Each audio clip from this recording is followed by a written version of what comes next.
تو بندہ جب درد سے روتا ہے اس کی بارگاہ میں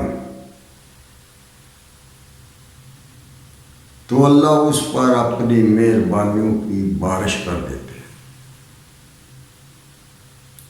خوش ہوتا ہے نا۔ تو اس لیے کامل مرد جو ہے اس کے پاس جو بھی بندہ جاتا ہے کوئی پریشانی لے کر،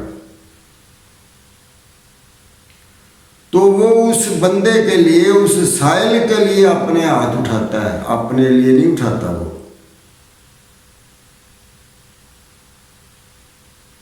وہ اس نے اپنی مرضی اللہ کی مرضی میں ضم کر دی ہوتی ہے۔ وہ کہتا ہے جو میرا مالک کرے گا مجھے منظور ہے، قبول ہے۔ جب کوئی دوسرا اس کے لیے جاتا ہے تو اس کے لیے وہ ہاتھ اٹھا لیتا ہے، اللہ سے دعا مانگتا ہے کہ یا اللہ اس پر اپنی مہربانیاں فرما۔ وہ عامل جو ہے وہ پیسے لیتا ہے اور وہ اس کو لنگر بھی کھلاتا ہے، اس کو چائے بھی پلاتا ہے، اس کی خدمت بھی کرتا ہے۔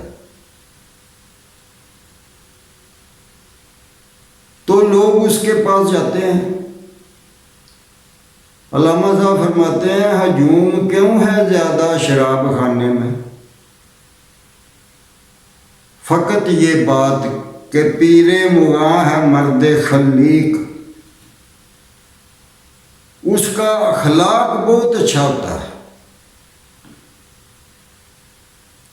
اس کا لوگوں سے بات کرنا، لوگوں سے ملنا، ان سے گفتگو کرنا، جو بھی آئے اس کی خدمت کرنا، یہ اس کا کام ہوتا ہے اور وہ کرتا ہے۔ یہ بھی ڈیوٹی اللہ تعالیٰ کی طرف سے لگی ہوتی ہے کہ آئے بندے کی خدمت کرنا۔ تو اس نے شروع سے سیکھا ہی خدمت کرنا ہے تو وہ خدمت کرتا ہے اور خدمت کر کے خوشی محسوس کرتا ہے۔ اور عمل وہ جو کچھ کرتا ہے پیسوں کے لیے کرتا ہے، دنیا کے مال کے لیے کرتا ہے اور اپنی شہرت بڑھانے کے لیے کرتا ہے۔ کامل کو کسی شہرت کی ضرورت نہیں ہوتی، کسی دولت کی ضرورت نہیں ہوتی، وہ پرخلوص دعا کرتا ہے، اللہ تعالیٰ ان کی دعائیں جو ہیں وہ سنتا ہے اور قبول فرماتا ہے، خلوص ہوتا ہے ان میں۔ تو وہ جیسے میں نے پڑھا تھا کہ حضرت موسیٰ علیہ السلام اللہ سے ایک دن کہا کہ یا اللہ مجھے ایسا کوئی طریقہ بتا دو کہ میں جو دعا مانگوں وہ جلدی قبول ہو جائے۔ تو اللہ نے فرمایا موسیٰ دوسرے منہ سے دعا کراؤ۔ تو موسیٰ علیہ السلام کہنے لگے یا اللہ منہ تو ایک ہی ہے۔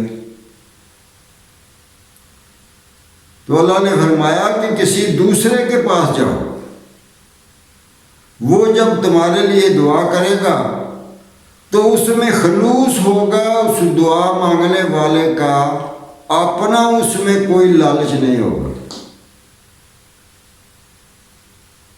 کیوں؟ وہ اپنے لیے تو نہیں کر رہا۔ جب بندہ اپنے لیے دعا کرتا ہے تو اس بندے کا، اس کا اپنا وہ لالچ ہوتا ہے، اس کی اپنی غرض ہوتی ہے۔ تو جب کسی دوسرے بندے سے دعا کرائی جاتی ہے تو اس میں اس دعا کرنے والے کا کوئی لالچ نہیں ہوتا، وہ پرخلوص خالص دعا ہوتی ہے۔ تو وہ تو آستانوں پر بیٹھے ہی اسی لیے ہیں، لوگوں کو مصیبتوں سے نکالنے کے لیے، ان کے دکھوں کا مداوع کرنے کے لیے اللہ سے دعا کرتے ہیں یا اللہ یہ آ گیا ہے، اس پر اپنی کرم فرمائی کر۔ اپنی مہربانی فرما، تو اللہ ان کی بات جو ہے وہ سن لیتا ہے۔ تو اسی کے ساتھ آج کا ویلاگ جو ہے میں اس کا اختتام کرتا ہوں۔ اللہ رب العزت آپ لوگوں کو زیادہ سے زیادہ سمجھنے کی توفیق عطا فرمائے، اور اگلے ویڈیو میں پھر دوبارہ انشاءاللہ آپ کی خدمت میں حاضر ہوں گا۔ السلام علیکم ورحمۃ اللہ وبرکاتہ۔